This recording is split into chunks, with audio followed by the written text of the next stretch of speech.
All right, so our first lick is based around the G minor pentatonic scale. It's kind of bluesy in the sense that we're going to have two ideas, kind of like a call and response, which is very common in blues. And Blackmore, of course, has a great combination of blues as well as classical influence in his playing. So here's the first lick. 1, 2, 1, 2.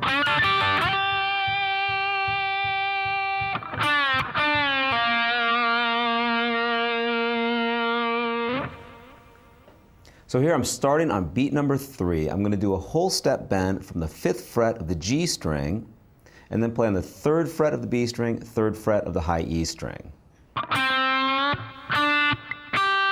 Back to the 3rd fret of the B string. And now I'm going to slide into the note G from F, so 6th fret into the 8th fret on the B string.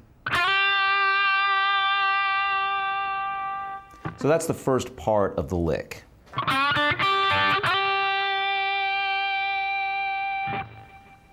And then I'm going to answer that idea with this phrase.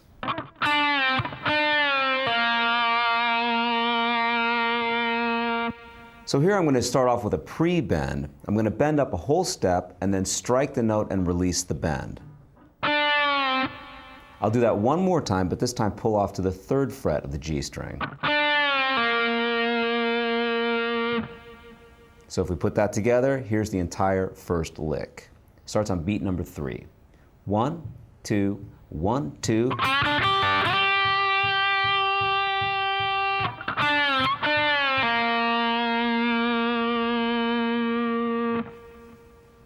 Okay, let's check out our second lick. Here we go. 1, 2, 1, 2.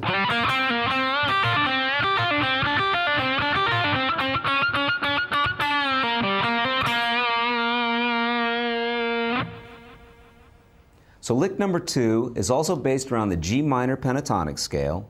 I'm going to start off with a little pickup phrase, sliding into the 5th fret of the D string, followed by 3 on the G string, pull off 5 to 3 on the G string.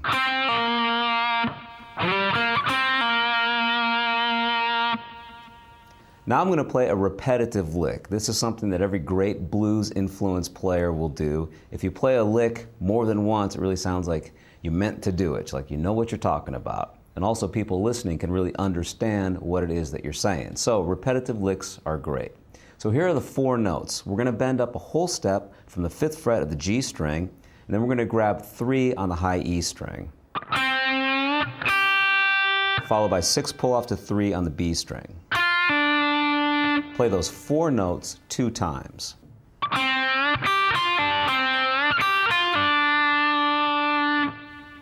Now I'm going to play a 5-note phrase that will be repeated 2 times. Here I'm going to bend up a whole step from the 5th fret of the G string before playing 3 on the B string, 3 on the high E string, followed by 6 pull off to 3 on the B string. And I'm going to play those 5 notes 2 times.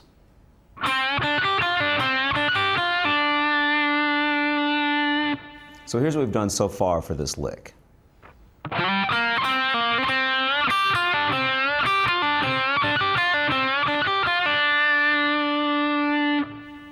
The next part of this lick is a real trademark Richie Blackmore sound. What we're going to do is we're going to bend up a whole step from the 5th fret of the G string, but I'm going to play very staccato, very short notes. So as I bend upwards, I'm going to strike the 5th fret of the G string 3 times. Once I reach a full step, I'm then going to strike 3 more times and then strike once again and release the bend. So it sounds like this.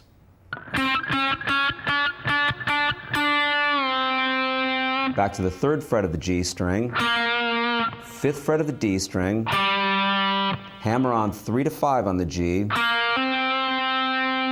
then we're going to end the phrase on the 3rd fret of the G string.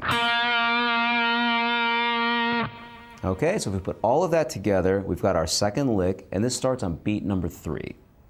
1, 2, 1, 2.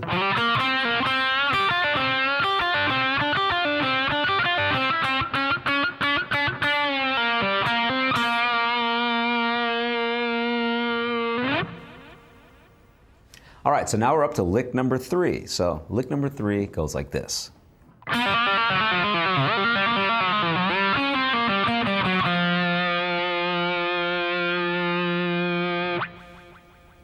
So here I'm starting off with a pull-off from the 3rd fret to the open G string, and I'm going to do this for 2 measures. And while doing this pull-off, I'm also going to descend with the tremolo bar. So if you're counting how many times I'm doing that pull-off, I'm doing a total of 12 times from the 3rd fret to the open G string. But I'm doing this in triplets for a total of 2 measures. Triplet, triplet, triplet, triplet. Now I'm also descending the tremolo bar, and I'm descending at the start of each measure. You don't have to do it exactly in time, but that's what I'm going to be doing here.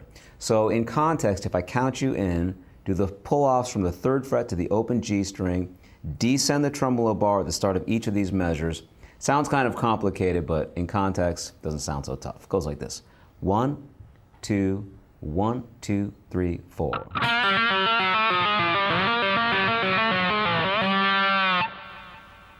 And now I'm up to the next part of this phrase, which sounds like this.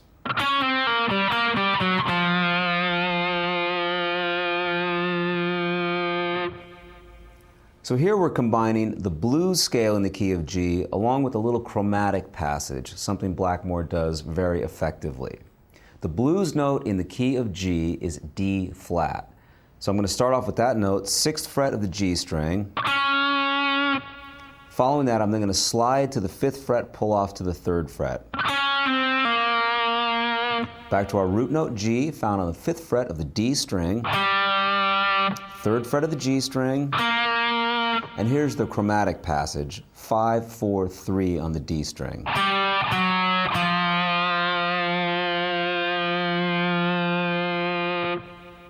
So if we put that together with the first part of this lick, where we're using the tremolo bar with the hammer-ons and pull-offs from the 3rd fret to the open G string, the entire phrase goes like this.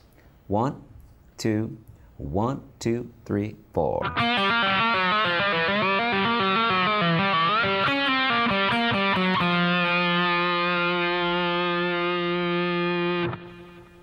And just in case you don't have a tremolo bar, without the tremolo bar, it would sound like this. 1, 2, 1, 2, 3, 4.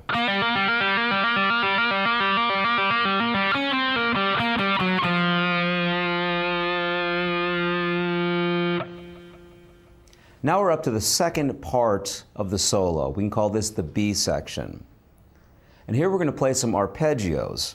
We're going to start off by outlining the 3 notes that make up a G minor arpeggio. And arpeggio is when you play the notes of a chord in the scale form, so 1 note at a time. A G minor chord contains G, B flat, and D. So here's the first arpeggiated form.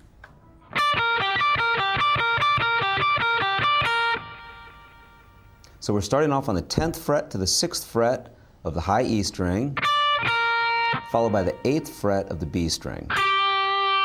And that 8th fret of the B string is the note G, so that's the root note of our arpeggio, a G minor arpeggio. And I'm playing 8th notes here. So 1, 2, 1, 2, 3, 4.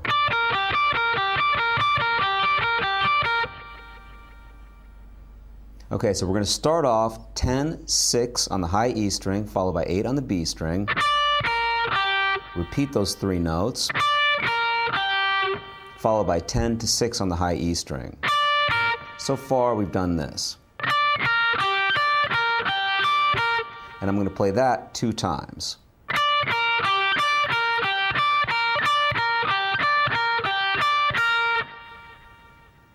The next chord we're going to arpeggiate is E flat. The E flat will sound like this.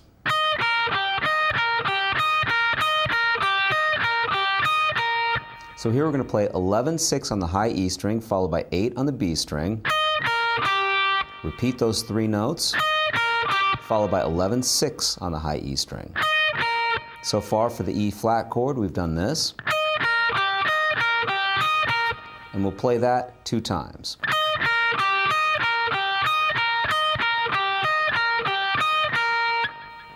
Now we're going to arpeggiate an F chord, and here's the F shape.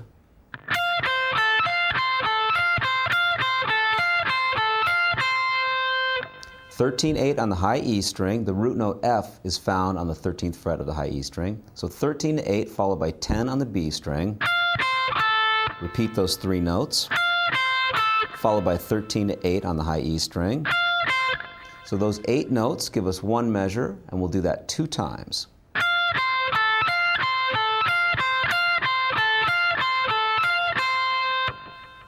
Now we're going to arpeggiate a D major chord.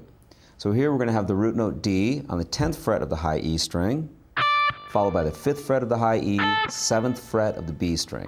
Play those 3 notes 2 times, followed by 10 to 5 on the high E string. And we're going to repeat those 8 notes 2 times.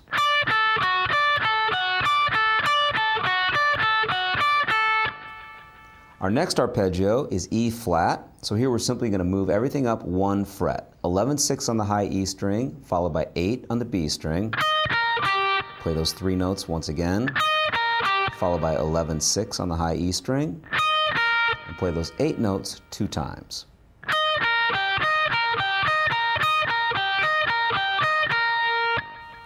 Our next chord is C minor, so here's how we're going to play over the C minor chord.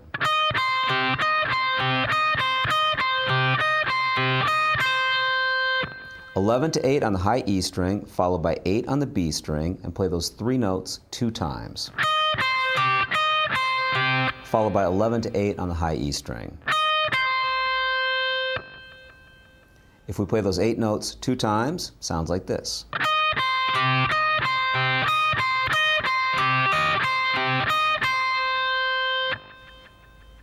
All right, so now we're going to be playing over a D major chord. Here's the phrase over the D chord.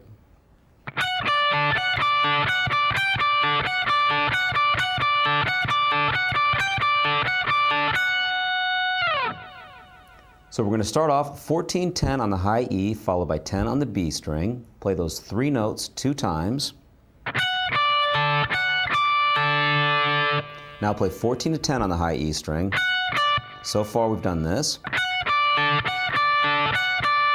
Now I'm going to stretch up to the 15th fret of the high E string. Play 15 to 10, followed by 10 on the B string.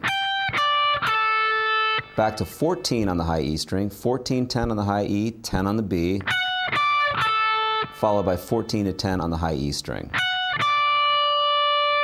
So for the D chord here, we're playing 4 measures worth of the D chord. So here are the first 2 measures for the D chord.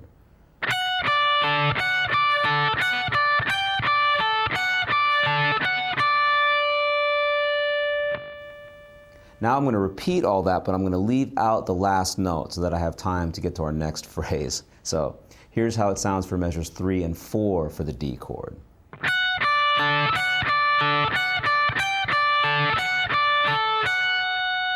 So I just end on the 14th fret of the high E string rather than going back to the 10th fret. So here are the 4 measures for the D chord once again.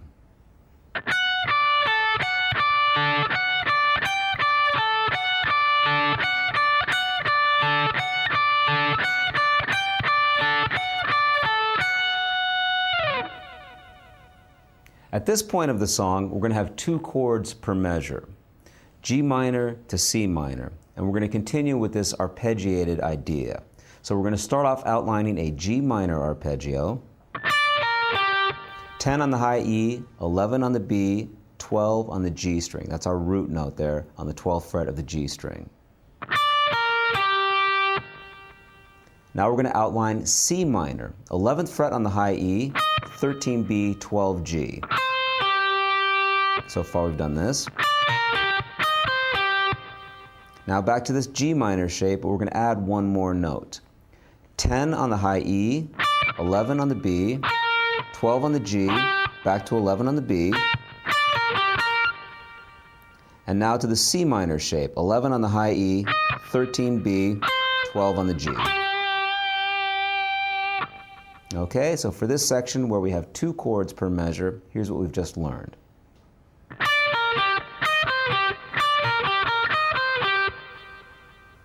And now this part of the jam track ends on a D chord. And I'm going to use a scale known as harmonic minor here. I'm going to play harmonic minor from G. So over the D major chord, I'm going to play G harmonic minor. Another name for this scale, you could also call this D Phrygian dominant. So you can say that you're using notes from the D Phrygian dominant scale or from the G harmonic minor scale. Don't want to throw too much theory at you, but when you have a song that's in a minor key, such as G minor, and you get to the 5 chord, in this case D, if that 5 chord is a major triad or a dominant 7 chord, you can use this harmonic minor scale over that chord. So anyway, here's the lick.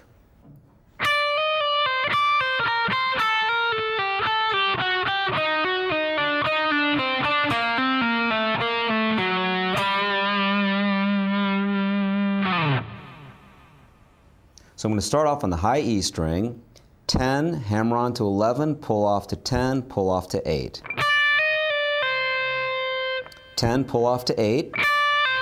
Now to the B string, 11, back to 8 on the high E string. So far we've done this.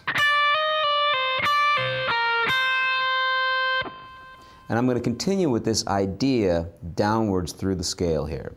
So for the next part of this lick, I'm going to start off on the B string, 10, hammer on to 11, pull off to 10, pull off to 8, 10 to 8, 11 on the G, back to 8 on the B.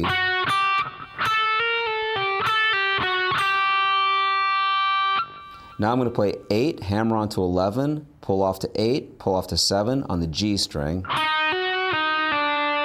followed by 8 to 7 on the G string, 10 on the D, back to 7 on the G.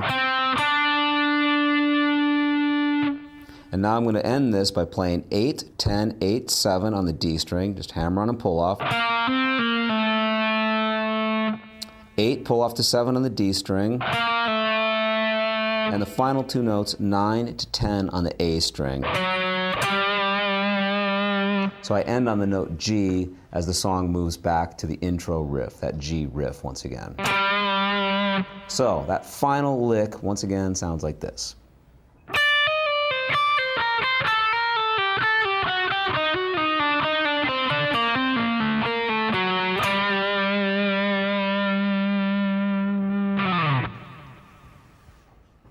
Now you may have noticed when you listen to the performance of me doing this first solo, is that over the B section, those arpeggiated chords, I had a harmony on the backing track.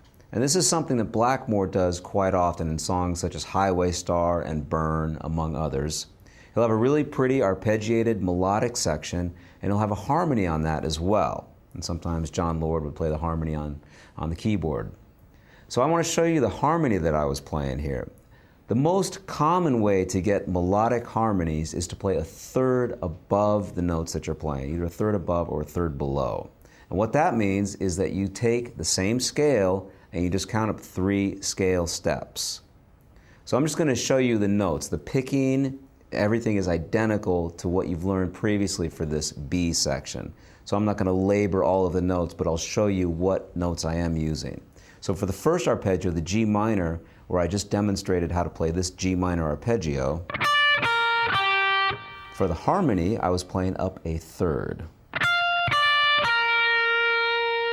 So I'm in the same scale, but I'm just moving 3 scale steps upwards. So here I played 13 to 10 on the high E string, followed by 11 on the B string. And I used the same rhythm. Followed by 15 to 10 on the high E string, 11 on the B string. Now we move to the F chord. I played 17, 13 on the high E, followed by 13 on the B string. To the D chord, 17, 14 on the high E, followed by 15 on the B. Move this up 1 fret to E flat, 18, 15 on the high E, 16 on the B. C minor, here I'm going to play 20 to 15 on the high E, followed by 16 on the B. And now we have the 4 measures of the D major chord, 17, 14 on the high E, followed by 15 on the B string. Now I'm going to play 15, 14 on the high E, followed by 15 on the B string. Back to 17, 14 on the high E, 15 B. 17, 14 on the high E. Those 2 measures of D so far, I've played this.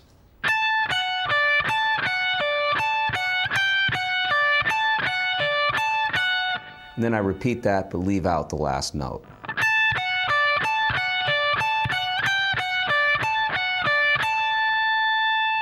Now at this point, we have the G minor to the C minor chord. We have 2 chords per measure, and here's the harmony part for this section. Starting off, 15 on the high E string, 15 on the B, 15 on the G string. That outlines G minor. Now for the C minor, 15 high E, 16 B, 17 G. Back to G minor. This time I'm going to add 1 extra note, 15 high E, 15 B, 15 G, back to 15 on the B string. Now I'm going to play 15 on the high E, 16 on the B, 17 on the G string. So for this section, I've played this.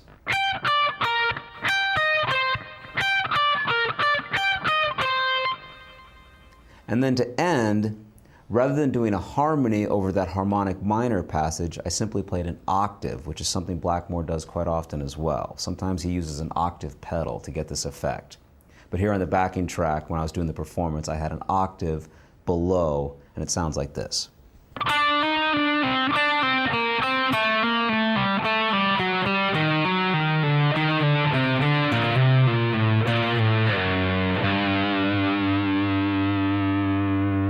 So from the G harmonic minor scale, which could also be called the D Phrygian dominant scale. D Phrygian dominant is one of the modes of the harmonic minor scale. Starting off on the G string, 7, 8, 7, 5, 7, 5, 8 on the D, 5 on the G, to the D string, 7, 8, 7, 5, 7, 5, A string 9, 5 on the D, followed by 6, 9, 6, 5 on the A string, 6, 5, 8 on the low E, followed by 5 on the A string, low E string, 6, 8, 6, 5, 6, 5, back to the 2nd fret, ending on the 3rd fret.